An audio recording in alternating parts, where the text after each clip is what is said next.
Good afternoon and welcome to the ALCTS webinar on Designing Collections for Collisions, Preserving Library Serendipity in a Digital World. I'm Allison Armstrong, a member of the ALCTS Continuing Education Committee, and I'll be your host for this afternoon's webinar. Our presenter today is Stephen Bell, an Associate University Librarian for Research and Instructional Services at Temple University. Stephen writes and speaks about academic librarianship, learning technologies, library management, higher education, design thinking, and user experience. He is a co-founder of the Blended Librarians online learning community, and he blogs at Designing Better Libraries, authors columns, and is the co-author of the book Academic Librarianship by Design. A few things to keep in mind for today's presentation. Today's webinar does not have interactive chat capabilities. If you wish to comment on today's presentation using Twitter, you may use the hashtag you see on the screen. We will not be monitoring the Twitter feed.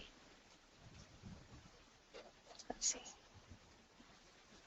If you have questions for Stephen, please type them in the questions box on your screen and Stephen will answer them as time permits. At the end of this presentation, questions which remain unanswered on the air will be answered offline, and the answers will be sent to all attendees. This webinar is being recorded, and you'll receive an email with links to the recording, the presentation slides, and an evaluation within 2 days.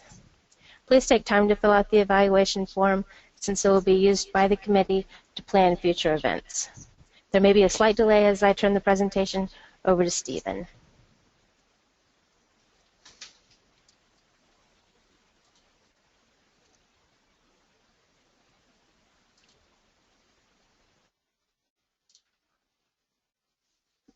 Hi everyone, this is Stephen. Thanks so much for taking time out of your no doubt busy schedule to be here for this webinar today. I really appreciate having this opportunity to speak to you today about designing collections for collisions, and I want to thank ALCTS for this opportunity to share a topic that's really important to me and I know resonates with a lot of our colleagues in the library world. In this talk today, I want to reflect on a topic that I know I've heard librarians discussing, even fretting over at times with increasing frequency, and sometimes it's not just librarians, but it can be people within our communities, our faculty, students, and alumni as well. And I think it's a topic that impacts all of us in the library world, no matter what sphere of librarianship we work in. And in fact, we have representatives from public libraries, academic libraries, and even special libraries joining with us today. It's really about our physical collections and the future of their usage by our community members. More specifically, I want to address, the issues of what might be a potential decline in serendipitous discovery of information and knowledge within our collections. And I know that for some of us that can seem like a non-topic because we have so many other critical things that we're trying to deal with in our libraries. Basically we want to make our collections accessible so that they lead our community members to make the discoveries that we hope they would make. And that's really such a basic value for us. But increasingly, librarians are observing that the serendipitous discoveries in our own collection may be an endangered species. So I think we'll hopefully have a good conversation about that today, and I look forward to your questions and your comments. Now, we asked you to watch 2 different videos. The first of those videos was called Meeting in the Stacks. And you probably will recall, if you watched it, I hope you did, that it was about 2 students who had big stacks of books in their hands, and they actually had a collision in the stacks. Now, as you could probably guess while you were watching this, this was not a reenactment of an actual event. I really came up with that idea for the video to put a more tangible look and feel to the idea of a collection collision. And I'd like to think this sort of collision could be happening in my stacks or yours. You know, it's about enthusiastic learners making the kind of accidental, but in a good way, like these two students did when they had their collision. It led them to discovering some new materials that could have been of use to each one of them. And hopefully it opened up their mind to new possibilities. And we know that this is what educators have as a significant aspiration for their students. They want them to be in the library, and they want them to be delving and diving into the collection so that they're making these new discoveries just the same way that those educators did when they were in high school or college. But I guess I have to ask myself and you, how realistic is a scenario like this? So I'd like to bring up our first poll. So we can bring the poll up. You actually have 4 options I'm asking you to choose about. And by the way, we have individuals here today, and we have some groups. So if you're with a group, I recommend that you vote or elect or assign a designated poll taker. Maybe have a quick look at each other in the room, and then choose something and have your designated poll taker complete the poll for the group. And so we've got 4 choices about that scenario in meeting in the stacks. Do you think it happens in your library? Is there a chance it could happen, or it never happens, or Stephen is having some kind of fantasy here? So we'll give you a minute to vote. We have about a quarter of you have voted so far. And right now, we're neck and neck with B and C. Just a few of you are saying D, borders on fantasy. And we actually have probably 1 or 2 people that are saying this actually happens in my library, which is kind of cool. So with 82% of you having voted, I think we can move on from here. It's very clear that approximately 50% of you say B. There's a chance it could happen, so I think that's a good thing. And I know I would pick B too because I think it can happen. I know I see students in my stacks all the time. We have 29 miles of shelving in this library, so there's plenty of places where students can be, and they're always at tables. They've got books all around them. So yeah, maybe this could potentially happen. I hope it might happen, but I can't say I've actually seen that kind of a collision. Now in the talk today, I want to touch on 3 things in particular. First, I want to share some trends in the world beyond libraries where there's a lot of interest in trying to engineer serendipity into the workplace, primarily because this is perceived as a good thing. Our experience tells us that when people make accidental discoveries, they more often than not can lead to good outcomes. Second thing I want to talk about today is my observation that in our library world, we may be moving in the opposite direction away from engineering serendipity by designing it into our processes. So I'll share a few thoughts on where we might be getting it wrong. And finally, in the third and final part of the session, I'll share a few ideas on how we might do a better job of creating more opportunity for our community members to have collisions with our collections. Now, I first got interested in this whole idea. There were a number of things happening, but one of them was that I was co-chairing a committee for our campus master planning process, and our committee was dealing with library and information services, and we had about 8 faculty members on the committee. And what I'm sharing with you here on the slide is what I was hearing from the faculty members. You know, no matter what they thought about our library, virtually every single person on that committee had a very similar aspiration for their students. They wanted them to be in a library physically, finding their ways through the stacks and having opportunities to discover new knowledge and information. And as I heard this, I thought, wow, this is great. They're so enthusiastic about the library, but I also wondered how realistic they were being. I had the feeling that most of them probably do not come up to our stacks, and because they do not, they probably don't see that, that there are not that many students in the stacks a lot of the times during the day.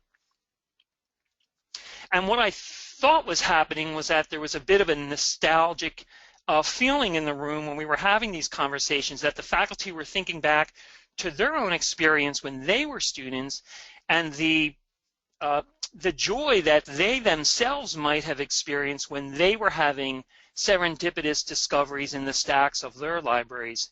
And I think they wanted their students to have that same experience, but I don't know if they really realize that that might actually not be happening, and that it could be really challenging to design a library in such a way to make that happen. So I was curious about whether or not our students were actually having such opportunities, and whether they were accidentally discovering books in the stacks that were important to them.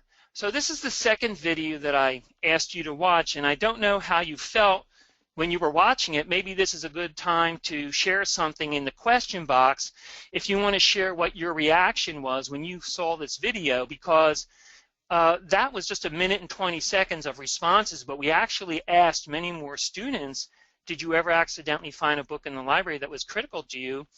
And the vast majority of them said exactly what you saw in the video.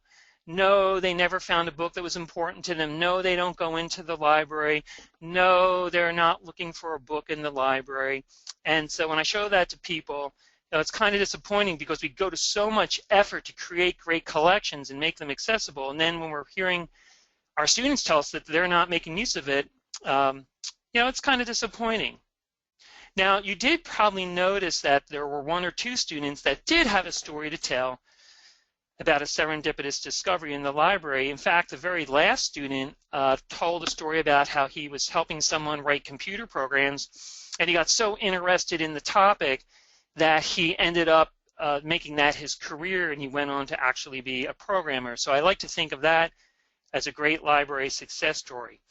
Now, I'm an administrator, but I still work at Reference once a week, and I have to say that over the years, it's becoming more clear that the typical question about books is for known items. Either the students have something on the syllabus, or the faculty member told them to go find a book, or somebody recommended a book to them.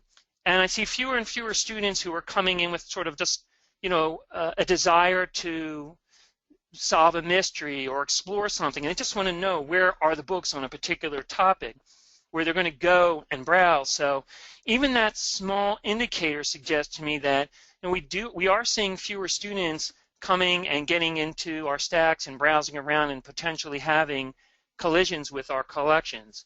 When I go to our stacks, this is what I'm more likely to see. I can walk down aisle after aisle and not see people in the stacks. And this isn't just when I'm walking through the science and technology area, or the math books, or the business books, where we know people are generally doing more with journal articles and collections. I can be walking in the art books, literature, photography, areas where you think people would be doing a lot of browsing. And I see them at tables around the area, sometimes, looking through stuff, but don't see nearly as many people as I'd like in the stacks. So we're going to launch another poll here for you, and it's about browsing. And I wanted to just get a feel for what you thought about of these 4 different groups who use libraries. And again, we have people from public, academic, and special libraries, so we have different communities that we work with. Who do you think are the folks that are most likely to go into libraries and do a lot of collection browsing and have the kind of accidental great discoveries we might be hoping that they have? So let's see what you think. And the poll has been launched. 6% have voted so far, so we'll wait a minute.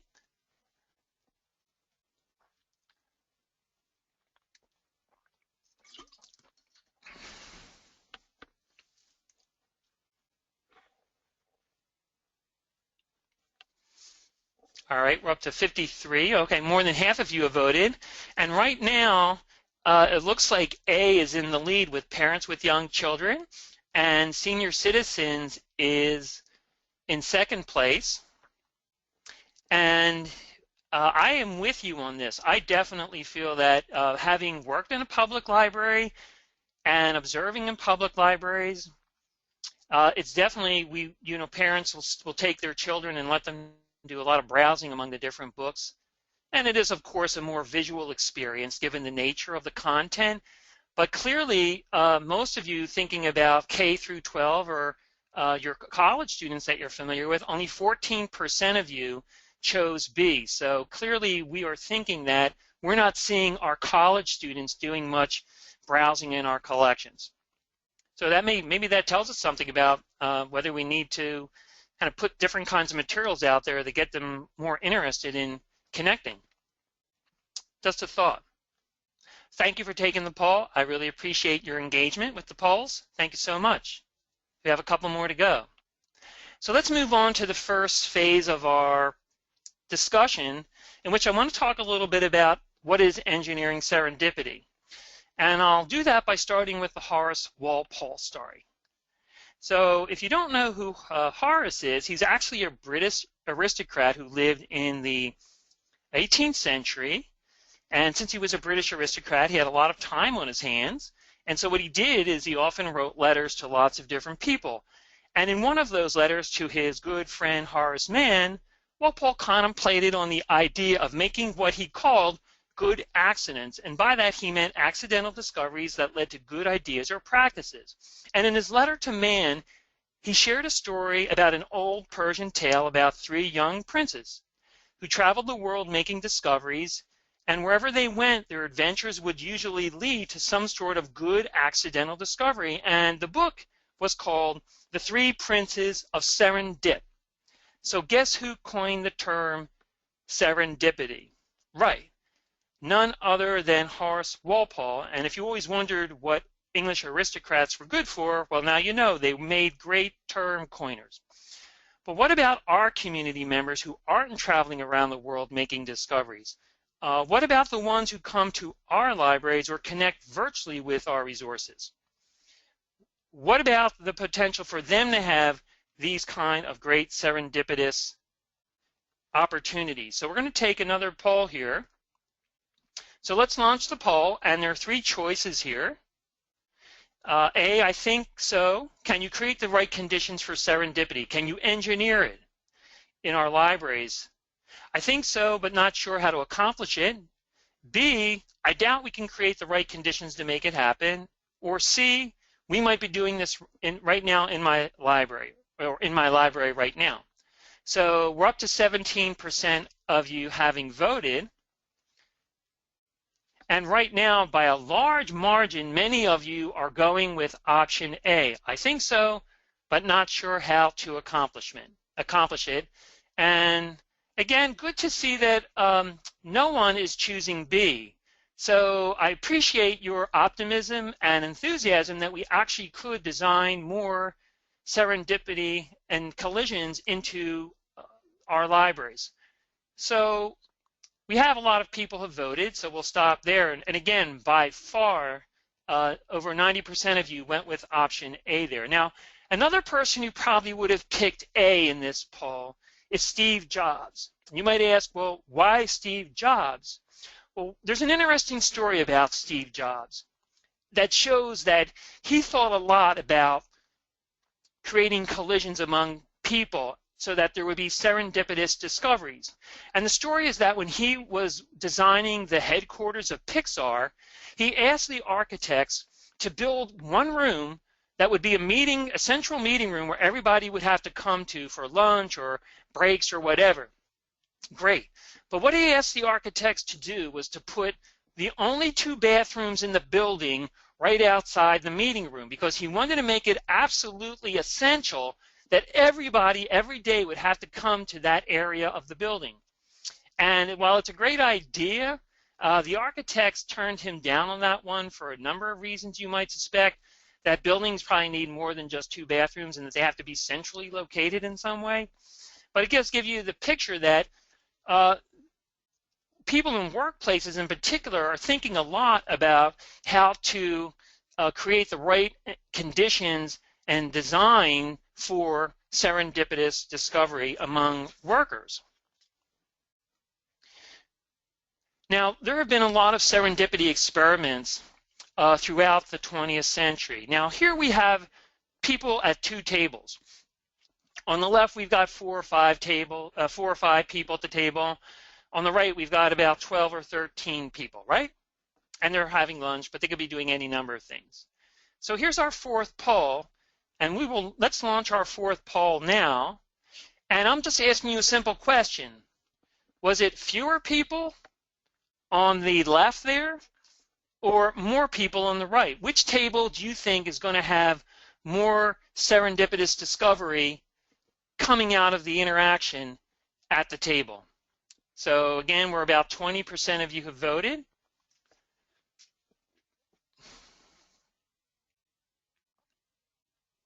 Interesting results. So far, 2/3 are going with A, and a third of you are going with B.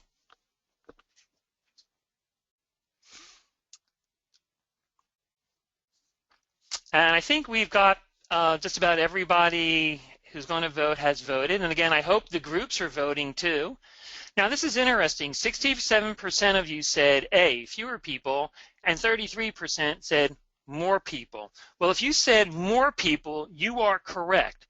Now, this actually comes from an experiment that was done by social scientists in the 1940s. That's how long ago we've actually had people doing research on engineered serendipity, and they wanted to learn how interaction between people would lead to serendipitous outcomes. So they experimented in their own lunchroom by asking people to sit at tables with different size groups, and then they would talk to those people later on, and they would find out what was talked about, and what ideas came up, and what kind of discoveries were emerging, and did they get together later on. And they found that the tables with 12 people was the optimal size for creating the right conditions for optimal exchange of ideas and serendipitous discovery. Now, there have been experiments about serendipity throughout the 20th century, and some of them have looked at things like what's the optimal distance between people in order to have them engage with one another? Is it 6 feet or 60 feet? Now, what about in the 21st century, when we have lots of new technologies people are using to connect with each other? Can we engineer serendipity in the 21st century? Now, in another experiment, a researcher named Nathan Eagle from MIT wanted to know if serendipity could be planned. So what he did is he programmed 100 cell phones, and he gave them away to random people in the MIT community. Now, the phones were set to ring if they came within a certain distance of each other. I think it was 10 feet. So there'd be no mistaking that. The phones would ring, the people would take out their phones, they'd both hear them ringing at the same time, and then they would be able to see who it was, and they'd discover it was the person who was standing just a couple of feet away from them. And then Eagle studied the outcomes of those accidental meetings. What did they talk about? Did they go out to lunch? Did they share information about the projects they were working on? And he actually discovered that it did, in fact, lead to people from very different parts of MIT getting together and exchanging ideas and information. And Nathan Eagle actually started, excuse me, a company in which he's designing apps for this kind of social discovery. And we know that there are all different apps out there now where people can use their phones to find people in their communities that they have never met before, that are complete strangers. And these things are kind of primitive, but I think they have some really interesting possibilities in the future to create more opportunities for people to collide with another and engage in a way that might lead to serendipitous discovery. And in the handout that I created for this session, I have at least 2 articles you can read about how companies are trying to use design to engineer these kinds of serendipitous interactions and discoveries in their workplace. And if you know about open offices and what's happening with open offices, one of the driving forces behind open offices is to create an environment where you have everybody in the organization working next to each other, alongside each other, and we're not enclosed behind doors in separate offices, so that in a library, I could be connecting with someone who's a programmer or a cataloger or an instructor or a bibliographer, and we can hear what's going on and we can share ideas. Now, for sure, open offices have their cons as well. They're noisy, they're distracting. People put headphones on and ignore what's going on. there are all kinds of challenges, but if you go out and you explore what's going on in a tech incubator like General Assembly in New York City, they've got people working in huge open offices where everybody's just mixing it up and connecting and colliding all day and sharing information and exploring with each other. So definitely some pros and cons there to open offices. And again, I'd be curious to know, and if you want to put that into the question box, maybe as a comment, whether you're trying an open office arrangement at your library, and if you're doing so maybe just to save space, or whether you're actually thinking of it as a way to create more collisions between your staff members to hopefully boost interaction and innovation. So let's move on to the second part of the talk, in which we want to think about where we might be getting it wrong in our libraries. So we are seeing these examples of how organizations are trying to do more to engineer serendipity into their operations, mostly for their staff, but also developing tools to engineer serendipity between total strangers. Now, my concern is that in our library world, we're not only ignoring this, but we might actually be moving in the opposite direction with some of the things that we're doing, and creating conditions as a result that could reduce or eliminate the possibility for serendipitous discovery to occur. Now, clearly, one of the challenges we face is just the changing nature of our collections. And increasingly, we're going to be moving from print to digital collections. I mean, it's inevitable. I mean, sure, in our big research libraries and in public libraries, I have no doubt for many years to come, we will have print materials, but increasingly, whether it's to meet consumer demand and to have ebooks for the devices that they're using, or whether publishers will increasingly go to digital, whatever the case may be, as has already happened with our serial collections, our journals, in time more and more content will move to digital. Now, replicating the conditions that lead to serendipity in print collections is going to be much more of a challenge for us in a digital world, and perhaps we need to have some type of integrated technology that simulates discovery, and it might be a recommendation system or something completely revolutionary that even goes beyond that.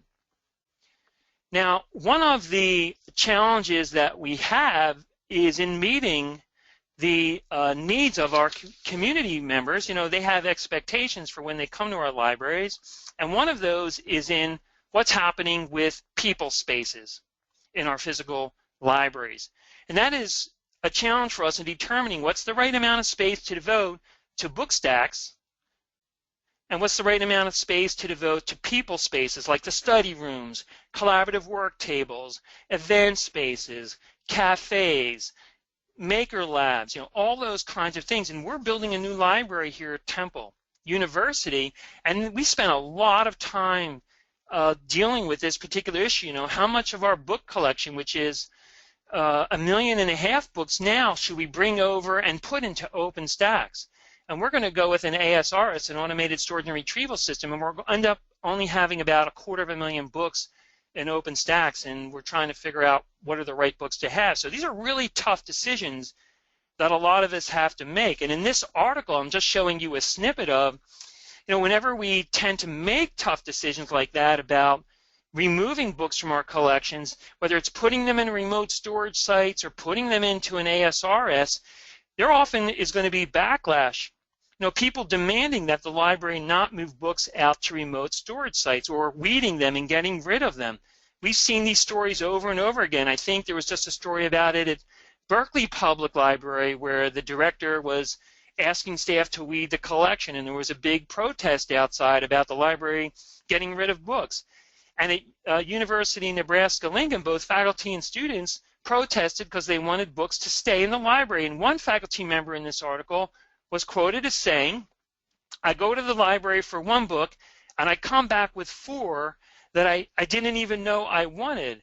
So this desire for serendipitous discovery in print collection. I don't know if you saw it, but just yesterday, the Pew Research folks came out with a new report on public libraries, and if you didn't see it, you can check it out on the web. But one of the really interesting questions that they asked, and I don't think I've seen this one before, they asked the people who took the survey about the space in the library, the question I think was, what should libraries do with their books? So the question was very specific, should we keep the books? Should we be moving the books out in favor of public spaces? And 20% of people said we definitely should be moving the books out. 40% said maybe, and 36% said definitely not. So there really is no overwhelming sense that people in our communities are A-OK with us putting books in remote storage and putting them in remote sites or weeding or whatever it might be, because again, there's this really strong feeling that people want to go into the library, they want to browse because they themselves know that that's a way they often make discoveries. Now, this is a picture that I took when I went to visit the Hunt Library at North Carolina State University, where they do have an automated storage and retrieval system, and you can't help but be impressed by the way they've designed it and the whole building as well. If you have the chance to go, I strongly recommend that you do so. But you'll notice on the left side of this picture, to the left of that big yellow stairway, there are two very big windows, and they make a point about telling you, how custom these huge 25-foot windows had to be custom built. Now, the reason they built these windows is right behind that is their BookBot. They call their automated storage and retrieval system their BookBot.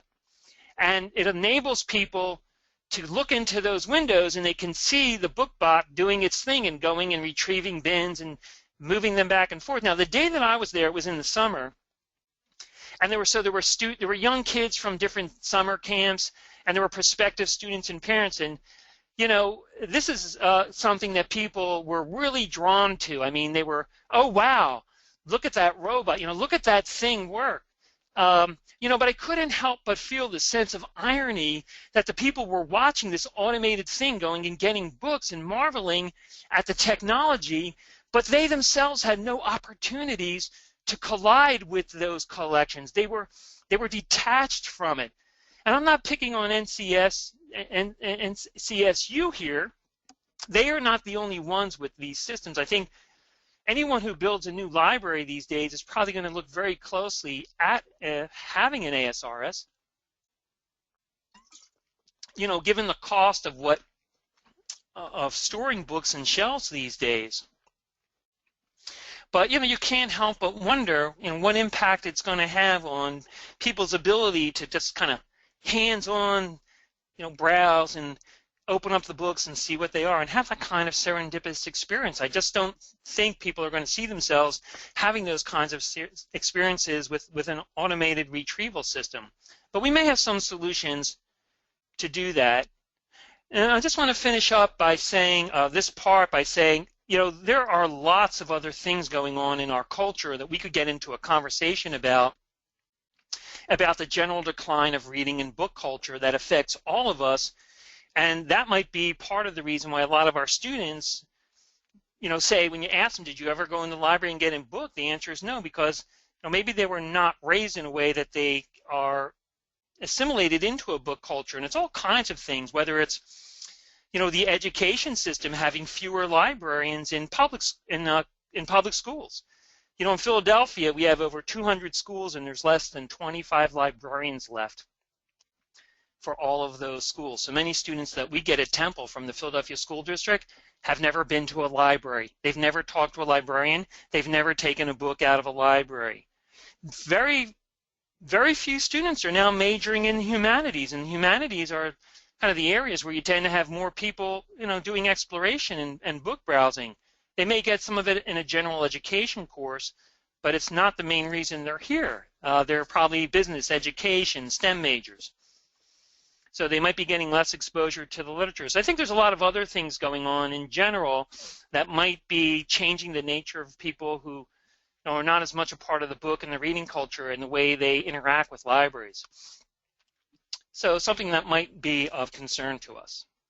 So I want to move into the third and final segment of the talk today, in which we can think a little bit about, well, given the nature of how our collections are changing and technologies and all those things, what might we be doing to create more opportunities for our community members to come into the library and for us to be intentional about that and designing it into our buildings and our collections. And some of these solutions might require advanced technology, but some of the examples that I'll show don't need any technology at all. And maybe a starting point is thinking a little bit about how retailers in the brick and mortar space, what are they doing? And even in the virtual space, I guess, what are the kinds of things are they doing to create opportunities for accidental discovery so that people find things in places where they didn't expect to see them. So I'll show you a couple things that have been going on. So this is a picture of my library, and I intentionally took this before we opened up so that I wouldn't be taking pictures of students and you could get a clear view. Now, this area is primarily all computers. There's a little bit of reference collection in the back there, but our whole first floor, except for some smaller study areas, lots of computers. So most of the people coming here aren't not looking for a book. They're looking for a computer. So what we did is we put our McNaughton collection with all of our current fiction and nonfiction right up in a space where anybody who's looking for a computer can find a book very easily. And I have to say that since we did this, this is one of the places in the library where I almost always see students milling about, walking through these, just even this little bit of stack here. And we try to put out front here things that might be more likely to attract your attention. And we particularly have a lot of graphic novels mixed in there. So I think that is something that we can all do, is think about where could you intentionally, through design, put books in spaces where people in your library might not expect to see them, over by, in the cafe area, perhaps. Now, this is a project that we've done here in the past. We don't have this currently going on right now, but it's a project called Curated Stacks. And what's kind of nice about this is that this display was actually done by a student who was under the guidance of one of our librarians. And the idea is you basically invite students to pick a topic of their choice, find books about that topic that they would want other students to discover, and then create these displays here where there are summaries of the different books. And you can invite more than one student to do this under the supervision of a librarian. But I think it was a really cool, exciting project which got a student excited about our collections and discovered all these things, as well as then trying to get other students to discover us. And we just kind of stuck this over into a stack area where, again, you wouldn't be likely to expect seeing it. So those two things are fairly low or no-tech solutions. And here's another one. People in the public libraries will probably be a little bit more familiar with this than people in the academic space, but I know there are a couple of academic libraries that have tried this as well. It's the blind date with a book idea. I think it's a very creative approach that we're taking to try to create some accidental serendipitous discoveries with a book, and that, you wrap the book up so the person doesn't know what the title is, they can't see the pictures on the cover, and you might just give them a couple of clues. Is it fiction or nonfiction, or what's the general subject area? And for those folks who tried it, apparently these kind of blind date tables are pretty popular, and people don't expect to see it, and they kind of walk out with something they didn't expect to find in a library. So this is all good stuff, but what about digital collections? People can't actually physically touch the things like we've seen here. How do we engineer in some opportunities for collision? So I'll share a couple of possibilities.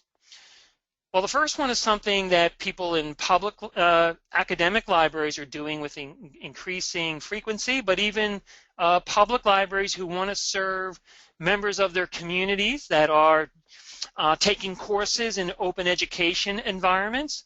An alternate textbook project is a pretty simple idea. You're basically working with your faculty to get them to stop using a commercial textbook. And instead, you're encouraging them to use licensed library content, articles in the magazines and journals. It could be chapters in ebooks that we have. We have so much, excuse me, great content. Why aren't we encouraging our faculty to use it as learning content for our students rather than having them buy $100, $200 textbooks. And so we have a program here where we give faculty an award or an incentive to do this. That is, stop buying a commercial textbook or rather stop making their students buy a commercial textbook and put together an alternate one. And the other thing that we can do with faculty when we're working with them on assignments and helping them with design is, rather than kind of giving students, all the links to everything they need to read, just help them by recommending searches they can do, actually providing links to a search that would run in a database and give students, a page of results and let them pick things and discover things. So working with, faculty or educators in your community, there might be things you can do with your licensed library content and open educational resource content that would help them discover a whole new world of learning materials that would replace the structured textbooks. Excuse me. Now, this is a screenshot of the Digital Public Library of America virtual browsing interface. And if you haven't tried this yet, I really would urge you to give it a little bit of exploration. It's actually pretty good, and it gives you kind of a browsing experience, and you can see on the left side there how you can get sort of a digital replica of what the books would look like on the stacks. And of course, this would be all the books, not just the books that were currently there, not including, of course, books that were on loan, but all the books that are available. I don't know, I imagine that in the future we could potentially have some sort of, who knows, a holographic book display where you actually could replicate the feel of going to a stack and pulling a book out and opening up and seeing what's there.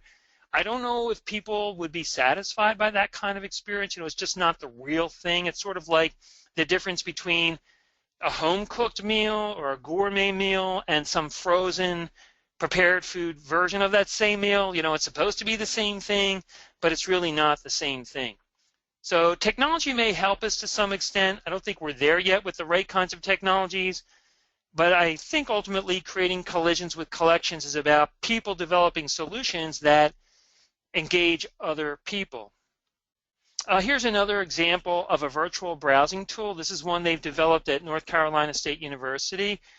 At the Hunt Library, where they do have a lot of the bulk of their collection, there's very few books on shelves at that library, where you could kind of browse through what's in the BookBot. And again, for those of us who are putting books in remote storage in high-density areas, I think in the next 5 years we might see better systems like this where you could have some kind of virtual browsing experience. But again, think about, how many times do you walk through the library, find a book that's sitting on a table that someone just left there, or, books that are on the stacking shelf waiting to be reshelved, and how you can just see, hey, there's a really interesting book. I had no idea. And you just kind of grab it and start reading it and get really interested in that topic.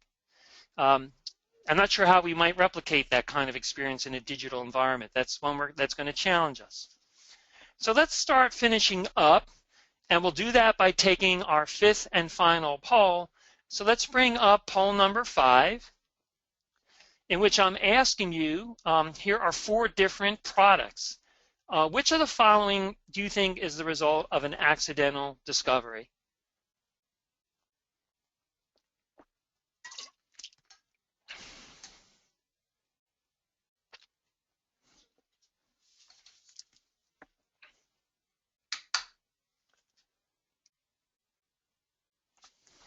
All right, we're up to about 60% of you had voted, and interesting results so far.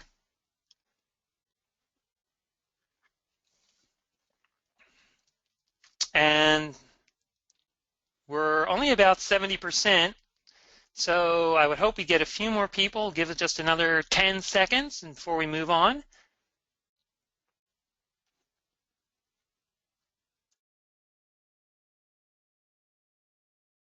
All right, well, 68% of you voted, and the majority of you picked C, Bazooka Bubblegum.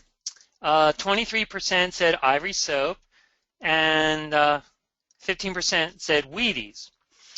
And, based on my extensive research into this, it's actually Wheaties. And the story is that a dietitian who was working in the laboratory there spilled a mixture of kind of soggy wheat bran onto a stove, a very hot stove. And you know what happened next. It was the breakfast of champions was created on that hot stove surface. So if by any chance some of you know for a fact that bazooka bubblegum was an accidental discovery, by all means let me know. But I tried to look into that. I don't think it was, but I could be wrong. So there are lots and lots of different products that we use every day that are the result of accidental discoveries.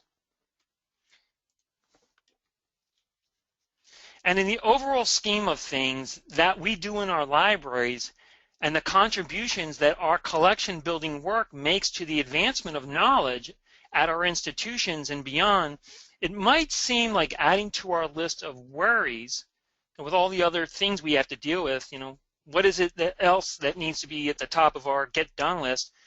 These concerns about whether or not we have community members having collisions with our collections, it might seem trivial to you. But I would tend to argue that I don't think that it's trivial. I think it's not that trivial. I would argue that it's really vital to our future as a society to have this kind of accidental discovery taking place with some regularity, and it's ultimately of value to what happens beyond the walls of our libraries, whether we're in academic or public libraries. And you can see that there are plenty of accidental discoveries that happen all the time.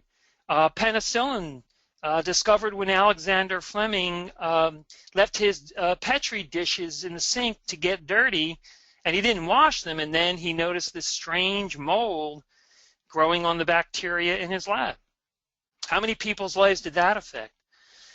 Plastic. You can have your pros and cons about what that's done for the world. We don't need more plastic bags for sure, but a bottle of a substance called collodion, later called celluloid, was accidentally spilled, and it formed this flexible but very strong material. And of course, what would the world be without Slinkies? Again, an accidental discovery. But perhaps the most important example of all is this final one, because on any given day, a collision with our collections can change the course of someone's life. Now that's Marla Spivak, and she's a renowned expert on bees, and she's a 2010 MacArthur Fellow.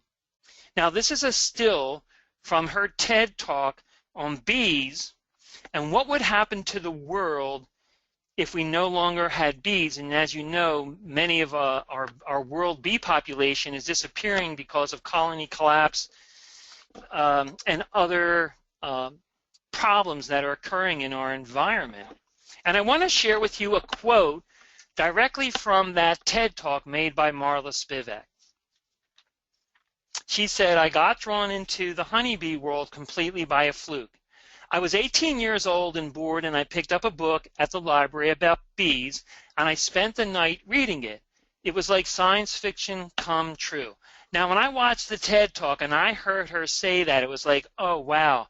It was just amazing to know that her entire life's work originated with just a chance encounter with a book in one of our libraries. Now, that is an accidental serendipity at work. And I believe those of us who work in libraries know that this happens all the time.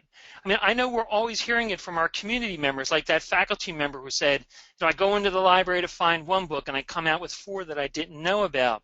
Or, you hear a story from someone who said, oh yeah, I found this great book in the library, I had no idea, I just was walking and caught my eye. We hear those stories. Or maybe we are used to hear them. Maybe we're hearing them less than we used to. Because now in our 21st century world of digital collections, maybe this is happening not so much, or it will happen less than we'd like to see it happening. If we had fewer Marla Spivaks, people having, different, or failing to have the kind of discovery that she had, I think that would be a terrible loss for humanity. So let me just finish up by saying, let's make sure that as we build, organize, and make our collections accessible, whether they're print or digital, whether they're in the stacks or in storage. Let's be thinking about ways that we can be more intentional through design, and design is really all about intent and being intentional in your thinking and your acting, to create libraries and systems that take engineered serendipity into account so that accidental discovery can continue to be what it was for people like Marla Spivak, an essential element of the library user experience. So thank you very much for attending this webinar. I really appreciate your engagement with the content and the polls. And again, I want to thank Alex for giving me this opportunity to share my ideas with you about collisions with collections and designing them into our libraries. And again, there is a handout available, and I think you're going to have that sent to you along with some other things like the slides.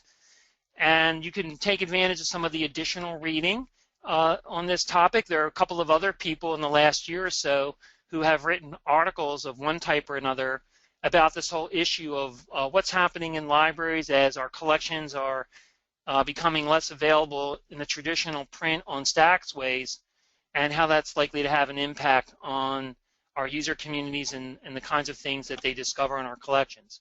So we do have some time if you have a question or a comment. And there is a question that said, did you have to change your collection development policy to incorporate alternate textbooks? No, we did not change our collection development policy because we started the alternate textbook project. The alternate textbook project, we're now in our 5th annual cycle, and it really, I think, it doesn't operate completely out of collection development policy. But in another way, I guess the way I think about it is that it didn't really have, such an impact that it would drastically change the way we were building collections. We're really just taking advantage of the material that's already in our collection, licensed library content, the articles in our databases, chapters in the ebooks in our collection, streaming media that we have in our collection, and we're really just pushing that out to faculty in a very different way, in which we're encouraging them to use this content along with all the additional open educational resources that are out there in order to stop using commercial textbooks. Now, where it might make a change, and this is something maybe we should be thinking about, is what are we doing with open educational resources like the OpenStax textbooks? I know a lot of libraries are incorporating that open educational content into their catalog, and we're encouraging companies like ProQuest and EBSCO to start incorporating open educational resources into discovery systems, so that when people do searches of our catalogs or our discovery search engines, they will actually start finding more open educational resources. So that might be the topic of a completely different webinar some point down the road. There's a lot of conversation taking place about OER and textbook alternatives and all those kinds of things. So thanks for that question. Any other questions or comments? Again, thoughts that you had about what you felt when you saw the video about students who are not using books in the library. Do you see that happening at your library? I'd love to hear from anyone who is trying things out to try to create more collisions in the collections. Okay, well, if I'm not seeing any other questions, and again, you know how to reach me. I'm at Temple University, bells@temple.edu, and SplendidLib, BLENDLIB, on Twitter, and I'm more than happy if you want to get in touch with me to have some conversations about this or hear what your thoughts were. So I think at this point we'll turn things back over to Allison to finish up the webinar. So once again, thanks everyone for being here today. I really appreciate it. Thank you, Stephen, for presenting today, and thank you to all of our attendees. We hope you found today's session useful. You will soon receive a short online evaluation form. Please take a few minutes to respond to the questions and return the form to us. Your comments are very valuable and helps the ALCTS Continuing Education Committee plan new educational offerings. Information about all ALCTS webinars can be found on the ALCTS homepage, and suggestions for webinars and other continuing education opportunities are welcome at any time. I would like to thank Aping Chen Gaffey and Joseph Nicholson for providing technical support for today's webinar. The support she and her colleagues on the Technical Support Subcommittee provide make this possible for us to present these webinars smoothly. Thank you for joining us this afternoon, and we hope you will participate in other ALCTS continuing education offerings in the future. Thank you.